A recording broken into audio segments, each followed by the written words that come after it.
September 2. Ngayon ay birthday ni Dada. Alam nyo guys, gagawa na naman ako ng pansit. Yung linggo, 3 beses ako naggawa ng pansit. Because pansit is life. Alam nyo guys, ang aking gagawin ay igigisa ko muna ang aking garlic. Kasi pagka may onions, madali siyang panis. Tamang Tagalog ba yun? Tapos, ang aking ginamit ay prawn shrimp, kung ano yun. Bili ako yung likod. Alam mo guys, pagka birthday ni Jack, magkasunod yan palagi ng daddy niya. So, ang ginagawa ko noon, nagbe-birthday si Jack, nagbe-birthday sa school niya, noon, mayroon kaming pang-birthday. Pero ngayon, wala naman talaga kaming pang-birthday. Hindi ako nagsisinungaling. Yung nag-birthday si Jack, may nag-sponsor lang noon ng cake, at saka ng meter na pizza. Yung pizza na tatag 1 meter. 4, hindi naman na basta-basta nagbigay. 4 talaga. Ganon. Tapos, yun na. Tapos, nagpansit ako ng umaga. Instant noodles nga lang kasi yun ang paborito niya. Talaga, pagka wala, di wala. Noon, hindi naman kami nagbubongga ng birthday kagaya nung nagpapalitson, nagpapaano.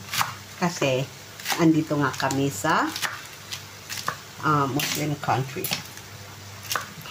Noon, one time, nagregalo kami ng litson sa party ng kaibigan namin na Filipina married to American. Alam niyo, parang isinumpa yata kami. Hindi na nakipag-usap sa amin. Actually, mga ano naman sila, Christian. Kaya lang, hindi ko yun na-realize na ang mga bisita nila ay Muslim. Pero mula nun, hindi ko na yung ginawa na pagkakamali ko. Hiyang-hiya ako noon.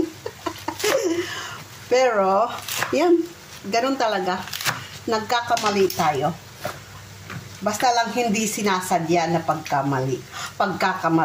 Hindi kagaya niyan yung mga iba dyan na sinasadya magkamali. At saka, nang-aasar pa talaga. Sa mga pagkakamali na nasadya nila. O, sige, lagyan na natin yan ng oyster sauce. Nagmaritis na naman tayo. Tapos, toyo.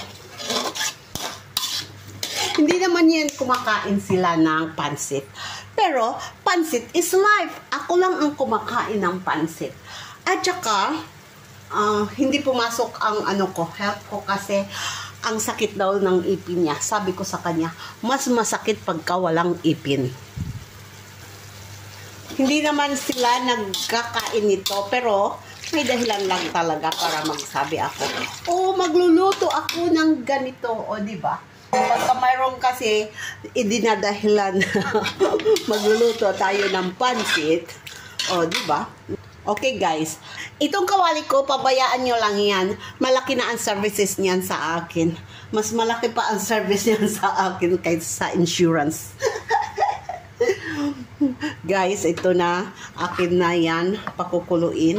Ang aking sotanghon ay hindi ko binababad. Hinuhugasan ko lang. I rinse off with cold water.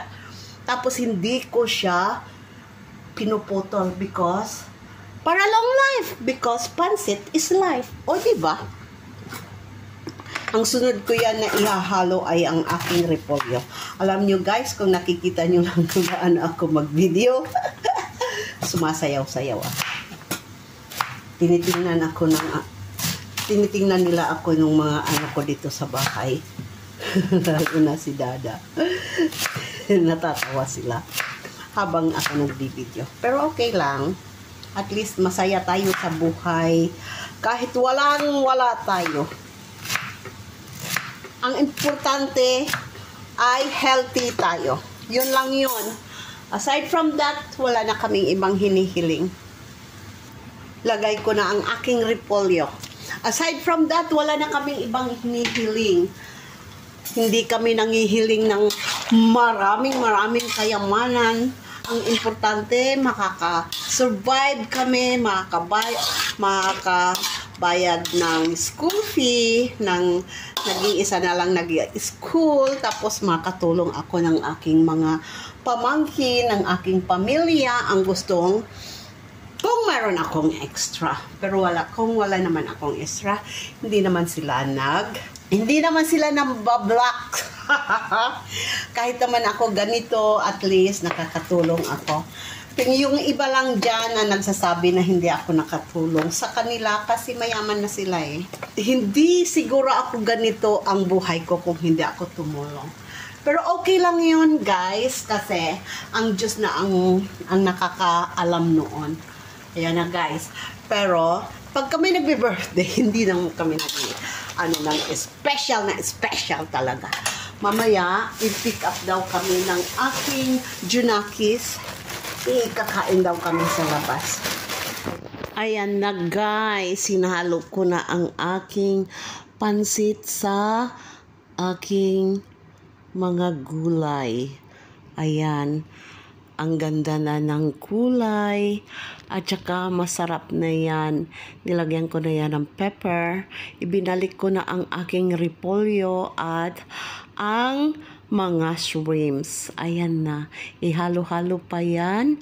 Ihalo pa ng kaunti hanggat sumarap siya. Maluto ng husto. Ayan na guys. Tapos ipi-plating ko yan kasama doon sa ginawa kong brunch na may bangus at mayroong iba pa. Ayan guys, yan lang kasi ang ginagawa ko pagka may birthday kami, may birthday dito. Di naman kami naghahangad ng very special. Ganun lang ang mga niluluto ko, pansit. Kasi pansit is life. Ayan na guys, ang sarap-sarap niya, kakain na kami. I-plating ko na yan. Bakit naging steady lang yan dyan? Kasi mayroon akong kinuha dyan. Yung plating ko na. Ayun, hinalo ko ulit. Kasi hindi ko pa pinatay ang apoy niyan. Niliitan ko lang ang apoy para hindi siya masunog. Ayan na guys. Ang sarap-sarap talaga niyan. Ayun. Nauga pa yung aking camera kasi wala naman akong cameraman. Ako lang ang nagbibideo ng sarili ko. Ayan guys. Tapos ngayon, ipi-plating na natin, ihalo na natin doon. Ayan na guys, tapos na siya.